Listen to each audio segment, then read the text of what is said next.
Now for more insights into preparations and significance of the January 9th referendum, I'm joined in the studio by Jehan Mechak Deng of the Government of South Sudan Mission in the U.S. Welcome to In Focus, Jehan.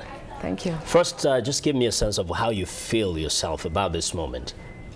It's a mixed feeling. It's very exciting to know that for the first time I was able to vote for elections in April, and then to be able to register for referendum. And that is very significant for the people of Southern Sudan. And now we are about to witness a historical moment. So it's a very exciting. Yeah. And you know, you're not alone. There are many other Sudanese people living in the U.S., as we've seen in the package before us. You've met so many of these people. Some are related to you. Just share with us, what is their mood? What is their spirit? How have they been talking to you about this moment? People are very optimistic.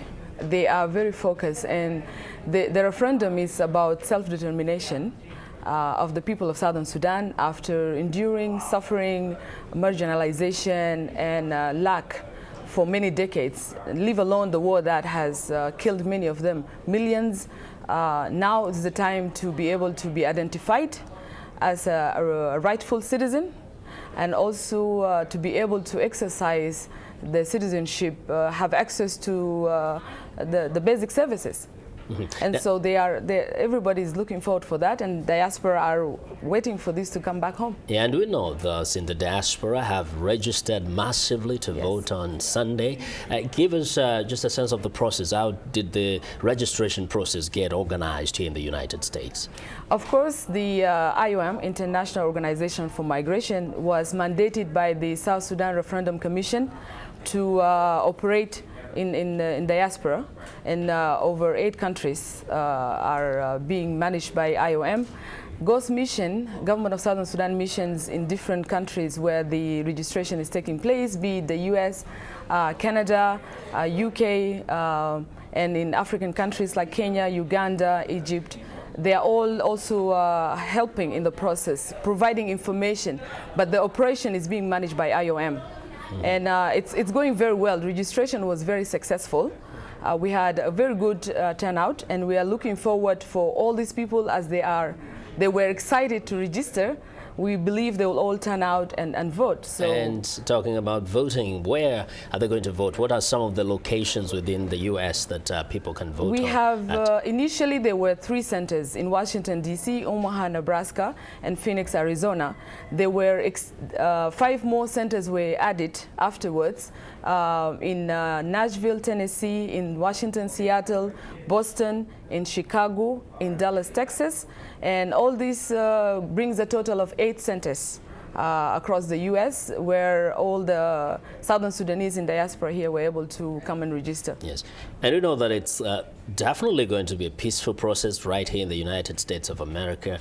But for those who are at home, there's a lot of tension because up to that very last minute, there are concerns. Will it really take place peacefully? Will there be some interference? Those of you who are here, what are you more concerned about? The notion about the security and the fears, everything is under control. And people were able to move and come around and do the voting. There were an issue about the distance of the polling centers from where the population were, and that's been adjusted. So population were able to go and register.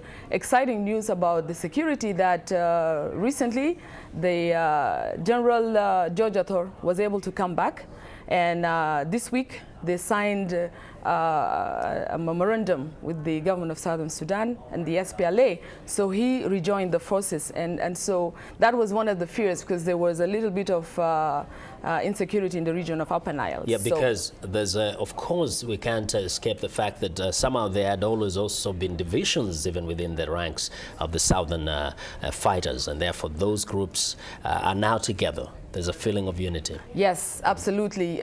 His Excellency President Salva Kiir Mayardit called out for all the political parties, all the oppositions, all the allies, and there was a South-South dialogue. that brought all the Southerners together, not only in the political realm, but also in the military realm, where all the militia factions were also called back in.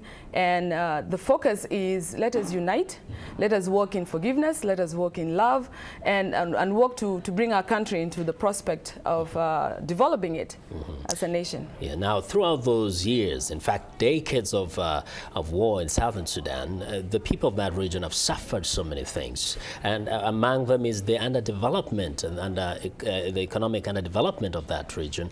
Give us a feel of what kind of challenges that the new nation of Southern Sudan will face as soon as this process is concluded.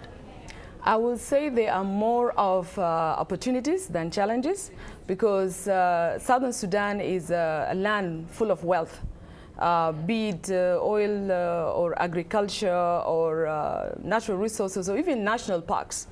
And so that itself is a very exciting thing, that the diaspora are able to come back in and offset capacity building, whereby there will be a great tool to bring about capacity building, strengthening the government, and kind of jumpstart the whole process of development. So there are challenges all over the world, even here in the US, looking into jobs, you know, deficiency and all. But for us as a new nation, I think we have a good start. And we have capacity, and we look forward for all the diaspora to come in and the international community to also help us. Definitely. Very briefly, in a few seconds, just give me a feeling of, hey, what it means to all the Sudanese, all the refugees, to have their country, to have their own country if this happens. It means self-determination. It means identification. It means the right to be called as a first-class citizen of the nation. And that's important. Yes, of course. I want to thank you very much. Thank you. Thanks for coming here. Thank you for having me. That's Jehan Mechak Deng of the Southern Sudan Mission in the United States of America. And now, for more information on any of today's stories, please visit us online at voaafrica.com. You can also visit us on Facebook, just search for In Focus.